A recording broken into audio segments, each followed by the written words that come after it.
This is Nicholas Kristoff in South Sudan. Nyajok Garang is one of nearly 5 million people who cannot feed themselves here. We helped her into a government vehicle. She hadn't eaten in 3 days, so she walked dozens of miles from her village to the nearest city, Awil, hoping to find food or work. But she didn't make it.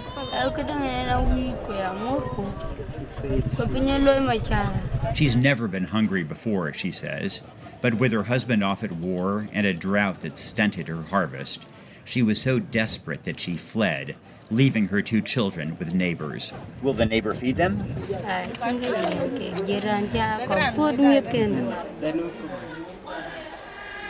The city's hospital offers images that President Obama won't see on his forthcoming trip to Africa. South Sudan will be high on his agenda, though, because the U.S. helped establish this country, and now it's collapsing in war, economic misery, and hunger.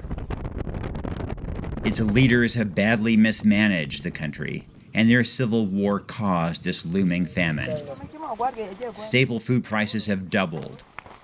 The next harvest is several months away. Memories of the horrific 1988 famine here are on everyone's mind. Does this remind you of 1988 a little bit? Yes, it's going to be like that actually. Dr. Dut Piot Ekot spent his career treating illness.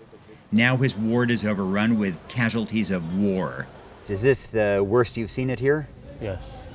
I have never seen such cases like this actually. And the coming months, even the mortality will increase actually. Does it ever hemoglobin level? Yes, 3. Wow, she's almost dead. I mean, if 30-year-old farmer Abuk Aju Bol survives, Dr. Dut will release her.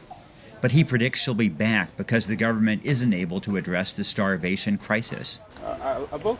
Starvation isn't a medical issue, so all he can do when they're discharged is give them petty cash from his own pocket. We cannot solve this kind of problem actually. Is it always you can just come and put your hand to your pocket? It is very difficult actually. It's common to see malnourished kids in such places. That every bit of energy goes into keeping their organs alive. They don't cry, they don't laugh, they don't do anything. But I'm always particularly alarmed when I see adults wasting away. That means famine is approaching. And if you're wondering where are the men, well, the culture dictates they get first dibs on food. In rural areas, the crisis isn't much better. We took a series of helicopters to reach these internal refugees. They're among the 1.5 million displaced South Sudanese, lucky enough to have escaped massacres with reports of rapes and castrations. They've settled near swampland because it's one of the only places without fighting. It's also without much food, unless you count the roots of water lilies, which keep them alive. UN agencies like the World Food Program reach them with temporary outposts that end in airdrops.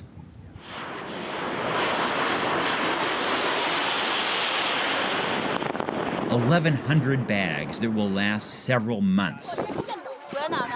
Sure, food drops are life-saving. But what's really needed, above all, is a major international effort to bring peace.